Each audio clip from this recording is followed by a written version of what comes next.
মুহাম্মদ রূহ কাকে বলে? রূহ কি জিনিস? রূহের বর্ণনা কি বলো? দ্বিতীয় কোশ্চেন হলো মুহাম্মদ কিয়ামত কখন হবে? মাতা সাআ ইয়া মুহাম্মদ, মুহাম্মদ বলো কিয়ামত কখন হবে? তৃতীয় কোশ্চেন হলো মুহাম্মদ মুসা পয়গম্বর আলাইহিস সালাম একজন ব্যক্তির সাথে দুনিয়ায় দেখা করেছিল যিনি সমুদ্রের তলদেশে থাকেন, তার নাম কি? চতুর্থ কোশ্চেন হলো তিনটা ঘটনা ঘটেছিল মুসা পয়গম্বরের মাধ্যমে, ওই তিনটা ঘটনার বর্ণনা তুমি আমাদেরকে শুনাইয়া দাও। পঞ্চম কোশ্চেন হলো মুহাম্মদ বলো দেখি, এই পৃথিবীতে কখনো ছেলে সন্তান হয় মায়ের গর্ভে কিন্তু চেহারা পায় মায়ের মতো, আর কন্যা সন্তান হয় চেহারা হয় বাবার মতো, এরকম হয় কিনা? হয়। অথচ আমরা মনে মনে ভাবি, স্বাভাবিক ভাবি এটা হোক ছেলে হবে বাবার চেহারায়, মেয়ে হবে মায়ের মতো। কিন্তু এই ব্যতিক্রমের পরে আরো বড় ব্যতিক্রম আছে মুহাম্মদ, সেটা হলো মাঝে মাঝে দেখা যায় বাবা মায়ের কোনো চেহারা পায় নাই, মামার চেহারায় ভাগ্নে হয়েছে, হয় কিনা? কিংবা নানার চেহারা পেয়েছে অথবা নানির চেহারা পেয়েছে, ছেলেটা হয়েছে ঠিকই কিন্তু চরিত্র পাইছে দাদার মতো। বাবা বারবার এসে স্ত্রীকে শোনায়, জানো আমার বাবা যেই রকম ছিল আমার ছেলেটা সেই রকমই হয়েছে। ছেলের নাম রাখছে শফিকুল ইসলাম, জীবনে শফিক বলে ডাকতেছে কম, বাবা কইয়া ডাকতেছে বেশি, ঠিক কিনা? এরকম হয় কিনা? মা মারা গেছে 3 বছর 2 বছর পরে আল্লাহ তাআলা ওই ছেলের ঘরে একটা কন্যা দান করেছেন। বাবার চেহারাও পায় নাই, মার চেহারাও পায় নাই, চেহারা পাইছে সরাসরি দাদির, ঠিক কিনা? এই জন্য মেয়েটার প্রতি বাবার খুব বেশি মায়া। আরে ওরে দেখলে মা কইয়া ডাকে, এর বাইরে আর ডাকে না। আর মেয়েটাও এরকম একেবারে নিজের ছেলের মতো করে, ছোট্টবেলা থেকে বাবাকে আদর যত্ন করে মায়া করে খাওয়াইয়া দাওয়াইয়া ঘুম পর্যন্ত পাড়াইয়া দেয়। এরকম এমন সুন্দর মেয়ে, এমন কোমলমতি মেয়ে আমাদের ঘরে আছে না নাই? সুবহানাল্লাহ। এবার খেয়াল করো মুহাম্মদ বলো দেখি এগুলো কেন হয়? পরের কোশ্চেন হলো মুহাম্মদ ইয়াজুজ মাজুজ কারা, কখন তারা আসবে, তাদের কাজ হবে কি? ডিটেইল বর্ণনা দিতে পারবো না, এই বর্ণনা আমার কাছে কোরআন সুন্নাহর আলোকে আল্লাহ শিখাইছেন আছে, কিন্তু আজকে ওই ওয়াসাম করব না। ইয়াজুজ মাজুজ কারা, তাদের চরিত্র কি? এরপরে প্রশ্ন করা হলো মুহাম্মদ দাজ্জাল কখন আসবে, দাজ্জালের ফিতনা থেকে কেমনে মানুষ বাঁচবে? এরপর কোশ্চেন হলো মুহাম্মদ বলো দেখি তামাম দুনিয়ায় বাদশাহিত্য করছে একজন মানুষ, নাম যুলকারনাইন। সুবহানাল্লাহ। এই যুলকারনাইন কত বছর রাষ্ট্র পরিচালনা করেছে? 1200 বছর। একটু ছোট্ট করে বলে দিই, কারণ এইটা নিয়ে আজকে আলোচনা। 1200 বছর পর্যন্ত একটানা রাষ্ট্র পরিচালনা করেছে। মন্ত্রী পরিষদের সদস্য কতজন ছিল? ও মুহাম্মদ শেষ কোশ্চেন হইল কিয়ামত পর্যন্ত একজন মানুষের হায়াত আল্লাহ বাড়াইয়া দিয়েছেন, ওই মানুষটার নাম কি? এবং ওই মানুষটা উম্মতে মুহাম্মাদিকে কেমনে সাহায্য করবে একটু আমাদেরকে শোনাইয়া দাও। আল্লাহর নবী বললেন, আমার ভাইরা রে খুব ভালো কোশ্চেন করেছো, আগামী কালকে আসবা, ঠিক সকাল 9টা 10টার দিকে আসবা, সব তথ্য জানাইয়া দেব। পরের দিন 10 জন ইহুদি খ্রিস্টান আলেম হাজির। নবী কোনো জবাব দিতে পারেন না, বললো তাহলে আগামী কালকে আসো, সব বলে দেব। পরের দিন আবার ওনারা আসলো, কিন্তু নবী কোনো জবাব দিতে পারেন না, কারণ নবীর কাছে কোনো ওহী নাজিল হয় না। এই আজগুবি এবং গাইবি খবরগুলো কে জানে? আল্লাহ না জানালে কোনোদিনও নবী কি বলতে পারবেন? ওমা ইয়ানতিকু আনিল হাওয়া ইন হুয়া ইল্লা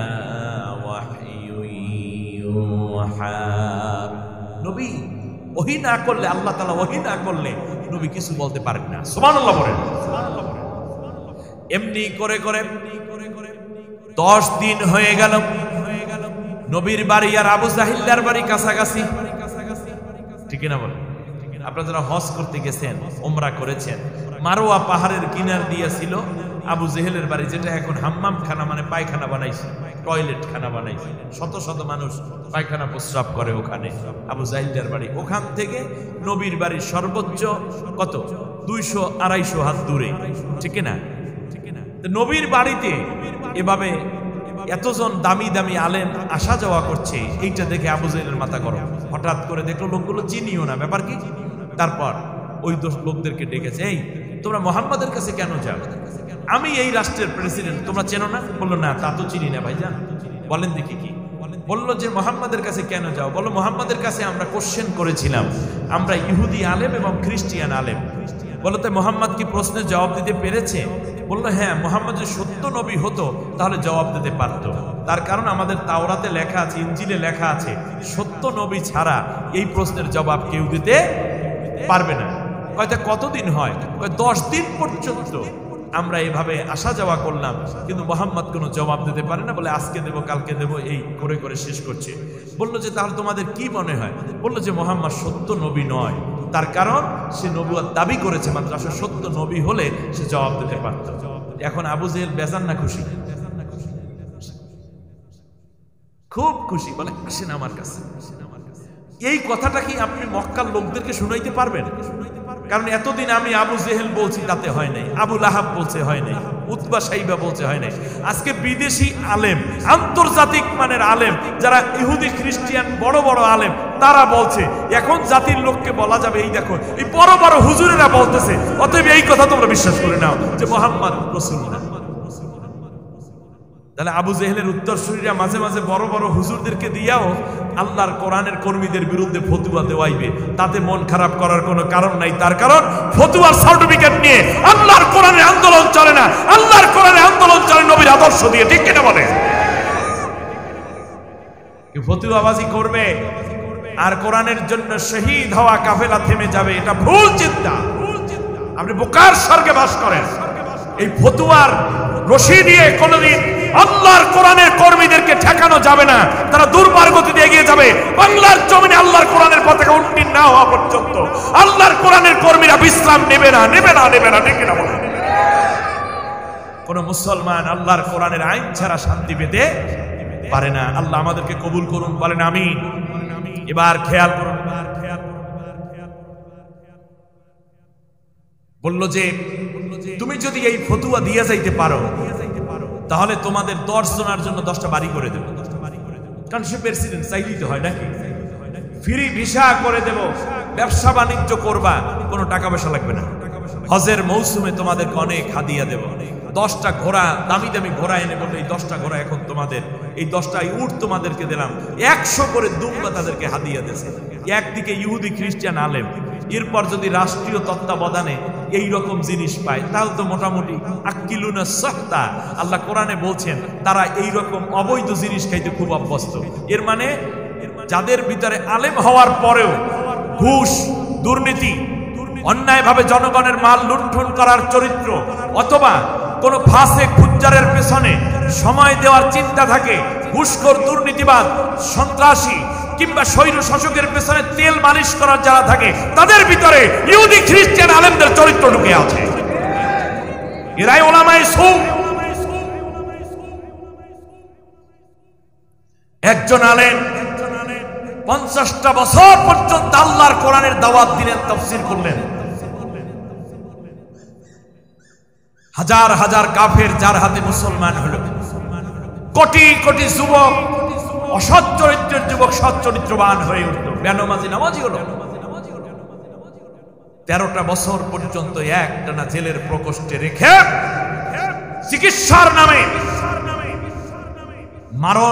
মরণ ঔষধ দিয়ে শরীরে পুশ করে তাকে হত্যা করা হয়েছে। আর আমি আপনি হুজুর বসে বসে কাম নাই কাজ নাই সেই সত্যপন্থী দলের বিরুদ্ধে ফতুয়া দিয়ে যাচ্ছি, কিংবা কখনো কখনো যারা হক কথা বলে তাদের বিরুদ্ধে ফতোয়া দেয়, এদের মতো নষ্ট আমি এই পৃথিবীতে আর হতে পারে না। মুসা আলাইহিস সালামের সময় একটার নাম ছিল বালাম বিন বাওর। আল্লাহ বলছেন মাসালুহু কামাসালিল কালব, এর উদাহরণ হচ্ছে কুত্তার মতো। তাহলে বোঝা যায় সময় মতো এইরকম খাবার দাবার যারা খায় তারা কিসের মতো? সূরার নাম আরাফ, আয়াত নম্বর 85, আপনি 75, আপনি এখন আয়াত খুলেন। মাসালুহু কামাসালিল কালব, তার উদাহরণ হচ্ছে কুকুরের মতো। আল্লাহ তাআলা এই আলেম সমাজদেরকে ভালো হওয়ার তৌফিক দিন। আল্লাহ তাআলা আলেমদেরকে ঐক্যবদ্ধ হওয়ার তৌফিক দিন। আল্লাহ তাআলা দুনিয়াদার আলেম থেকে আমাদেরকে হেফাজত করুন, বলেন আমিন। আল্লাহ রাব্বুল আলামিন সব কথাগুলো শুনতেছেন নাকি আল্লাহ শুনেন নাই? আবু জেহেল সুন্দর উপঢৌকন দিল, তাদেরকে সংবর্ধনা দিল। শেষ পর্যন্ত আবু বকর, ওসমান, আলী, তলহা, জুবাইর, খাব্বাব, খুবাব সবাইকে ডেকে বলল, এবার আমার কথা তো বিশ্বাস করল না, দেখো হুজুরে কি কয়। এই 10 হুজুর মিল্লা কইল মুহাম্মদ সত্য রাসূল না, সত্য নবী না। কি এখন ইহুদিরা বলছে সত্য নবী না, এতে নবীর নবুয়ত কেটে গেছে নাকি? যারা একামতে দ্বীনের কাজ করেন, শহীদ কাফেলায় যারা আছেন, কখনোই এইরকম বাজে কথায় কান দিয়ে নিজের মন এবং নিজের শক্তিকে দুর্বল করবেন না। শয়তানের ওয়াসওয়াসা। আল্লাহ নিজে বলছেন, মিনাল মুমিনিনা রিজালুন সাদাকু মা আহাদুল্লাহ আলাইহি ফামিনহুম মান কাদা নাহবাহু ওয়া মিনহুম মান ইয়ামতাদিল ওয়া মা বাদদালু তাবদীলা। আল্লাহ রাব্বুল আলামিন বলেন, সত্যপন্থী একটি ইসলামী দলের মধ্যে তোমরা যদি খুঁজে না পাও কোন দল সত্য, তাহলে আমি আল্লাহ তোমাদেরকে দেখাইয়া দিলাম।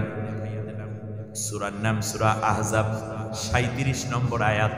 আল্লাহ রাব্বুল আলামিন বলছেন, তোমরা দেখবা ওই দলটার মধ্যে এমনও সুপুরুষ আছে, এমন নেতা আছে, নেতৃবৃন্দ আছে, তাদের একজনকে হত্যা করা হয় আর একজনকে হত্যা করার জন্য প্রস্তুত করা হয়। একজনকে ফাঁসি দেওয়া হয় আর একজনের ফাঁসির রায় অপেক্ষমান রাখে। একজনের রশি থেকে লাশটা নামানো হলো, আর একজনকে গলায় পরানোর জন্য আধা ঘন্টা সময়। এই রকম একের পর এক আয়না ঘরে ঢোকানো হচ্ছে, রিমান্ড দেয়া হচ্ছে, নির্যাতন করা হচ্ছে, মামলা দিয়ে ঘর ছাড়া করা হচ্ছে। এরপরে দেখতেছি একের পর এক জীবন যায়। কিন্তু একদিন কোরআনের বিধান প্রতিষ্ঠার শপথ নিয়ে তারা যে ময়দানে বেরিয়ে পড়েছিল, জীবন চলে যায় কিন্তু শপথ থেকে তারা এক চুল পরিমাণ পিছপা হয়ে যায় না। আমা বাদদালু তাবদীলা, তারা পরিবর্তন হয় না। সুবহানাল্লাহ। এর জন্য নবীজি বলেছেন, ফাত্তাবিউ সিওয়াদাল আযম ফাইন্নাহু মান সাজ্জা সাজ্জা ফিন্নার। মনে রাখবে, যেই দলটি দ্বারা ইসলাম কায়েম খুব অচিরে সম্ভব, হে পীরেরা, বুজুর্গরা, কওমিরা, আলিয়ারা, মুরিদেরা, অন্য দলের লোকেরা, তোমরা সবাই ওই দলটাকে সমর্থন করো। তার কারণ যদি তোমরা ওই দলকে সমর্থন দাও তাহলে ইসলামী হুকুমত দ্রুত প্রতিষ্ঠিত হবে। জেনা, ব্যভিচার, বেহায়া, মদ, গাঁজা, দুর্নীতি, সুদ, ঘুষ বন্ধ হয়ে যাবে। চোরের বিচার হবে, জেনাকারের বিচার হবে, খুনির বিচার হবে। এই কারণে সমাজের মধ্যে খুন খারাপিও কমে আসবে। একটা সুন্দর সমাজ আমি আল্লাহ তোমাদেরকে দান করব। আর আসমান থেকে লাফাতাহনা আলাইহিম বারাকাতিম মিনাস সামাই ওয়াল আরদ, আসমান এবং জমিনের মধ্যে আমি বরকত নাজিল করে দেব। সুতরাং তোমরা এই দলটাকে সমর্থন দিয়ে তাড়াতাড়ি আল্লাহর বিধান প্রতিষ্ঠায় সহযোগিতা করবে। মনে রাখবে, এরপরও যদি মোরামুরি করো, ফতুয়া দাও, এই কথা সেই কথা বলে বলে যদি পিছপা করে রাখো আর ফাসিকদেরকে, ইসলাম বিরোধীদেরকে ক্ষমতায়ন করো, তাহলে তোমাদেরকে আমি বলে গেলাম, আমি নবী বলে গেলাম, সাজ্জা ফিন্নার, তোমাদের অবস্থান হবে জাহান্নামে, কোনোদিন জান্নাত তোমরা পাবে না। কি মনে করেছেন? খেলা করছেন? আবু জেহেল সুযোগ নিল। রাসূল সাল্লাল্লাহু আলাইহি ওয়াসাল্লামের মুখটা অন্ধকার। সাহাবীরা বলছে, রাসূল কি হয়েছে? আল্লাহর নবীর কাছে একদিন আবু জেহেল বলতেছে, মুহাম্মদ, তোমার কাছে সেই শয়তানটা কি এখন আর আসে না? ওই যে জিবরিল আলাইহিস সালাম, ওই নিয়ে আর আসে না? আল্লাহর নবী সিজদার মধ্যে চোখের পানি ছেড়ে কান্দে, রব্বুল আলামিন, আল্লাহ তাআলা, তুমি কি আমাকে ভুলে গেলে? ওহী বন্ধ হয়ে গেল কেন? আল্লাহ রাব্বুল আলামিন সূরা ওয়াদ-দুহা নাজিল করলেন। মা ওয়াদ্দাআকা রাব্বুকা ওয়া মা ক্বালা, নবী গো আল্লাহ তোমাকে ভুলেও যান নাই, তোমার রব তোমাকে ছেড়েও যান নাই। সুবহানাল্লাহ। তাহলে ওহী আসে না কেন? আল্লাহ বড় বিপদে পড়ে আছি, তুমি যদি ওহী না দাও তাহলে এই 10 কোশ্চেনের আনসার তো আমি করতে পারি না, জবাব দিতে পারি না। আল্লাহ রাব্বুল আলামিন নবীকে বললেন, নবী গো এই 10টা দিন পর্যন্ত তুমি বলছো আগামীকালকে আসেন জবাব দেব, আগামীকাল আসেন, কিন্তু তুমি একবারও ইনশাআল্লাহ বলো নাই। কেমনে জবাব দাও? আমি একটু অপেক্ষা করতেছিলাম। আল্লাহ রাব্বুল আলামিন বললেন, লা তাকুলান্না লিশাইইন ইন্নী ফাইলুম যালিকা গাদা ইল্লা আইয়াশা আল্লাহ। আল্লাহ রাব্বুল আলামিন বলেন, নবী আগামীকালকে যখন তুমি কোনো কাজ করতে চাইবা তখন অবশ্যই বলবা ইনশাআল্লাহ করব। নাকি আমি করব? দেশটারে স্মার্ট বানাইয়া দেব, সামনে ইনশাআল্লাহ নাই। খাদ্য স্বয়ং সম্পূর্ণ আসবে, ইনশাআল্লাহ নাই। 2041 সাল পর্যন্ত আমরা ক্ষমতায় থাকবো, সামনে ইনশাআল্লাহ নাই। কথা বলেন। দেশকে উন্নততর করব, ইনশাআল্লাহ নাই। ইনশাআল্লাহ ভয়ও বলে নাই, কারণ যদি আবার মৌলবাদী বানাইয়া ফেলায়। তার কারণ হলো দাদাদের আসলের নিচেই এত বেশি শরীর পুরা ঢুকাইয়া ফেলাইছে, মনে হয় যেন বাংলাদেশের মুসলমান হওয়ার পরেও হিন্দুত্ববাদের গোলামির মধ্যে আমরা আটকাইয়া গেছিলাম। ঠিক কিনা?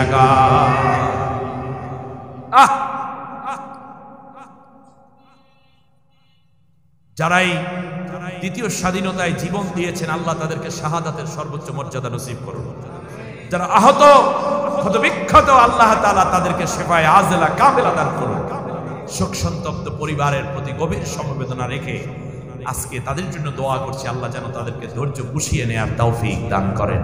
আমার বন্ধুগণ, যে জায়গায় আমি রেখেছিলাম,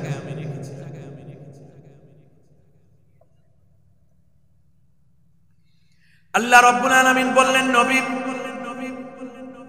আগামীকালকে যা কিছু তুমি করবে নিজে করবা বলবা না, বরং বলবা ইনশাআল্লাহ, আল্লাহ যদি চান এটা আমি করব।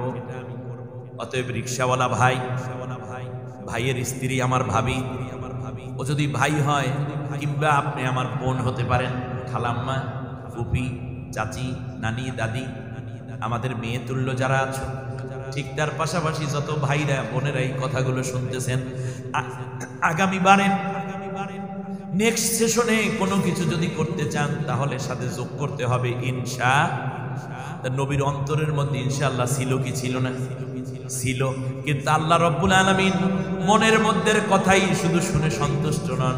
আল্লাহ চান তোমার জবান থেকে বের হোক, এই কাজটা তুমি পারো না, আমি না চাইলে তুমি আমার কাছে দুর্বল, এই কথাটা যেন স্বীকার করো, এই কথাটা অন্যের কাছে তুমি জানাইয়া দাও। এই জন্য কাজ করার সময় বলবা ইনশাআল্লাহ। জোরে বলেন ইনশাআল্লাহ। আল্লাহ তাআলা আমাদের কবুল করুন।